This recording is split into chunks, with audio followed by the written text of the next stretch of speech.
She vanished at 13, then turned up alive 30 years later. Christina Plante walked out of her house in Star Valley, Arizona, wearing whatever a kid wears on a normal day, because she was supposed to meet her horse at the stables. Her uncle was the one calling around when she never came back, making missing posters while her mother stayed out of sight, and there was one weird thing nobody explained for years.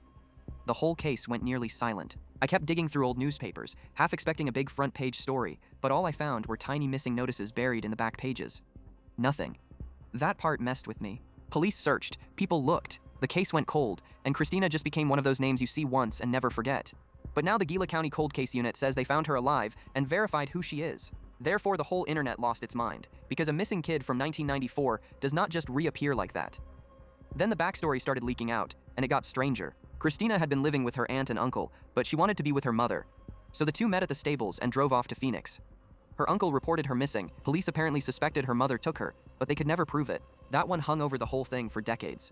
A civilian investigator later dug through social media and public records and tied the family together, which is wild because the woman who disappeared is now a grown adult with a degree in psychology and 2 sons. Her mother, now Mary Wood, also had another daughter who was adopted and a son who is estranged. Christina refused to give much away, which honestly makes sense after 30 years of everybody prying into her life.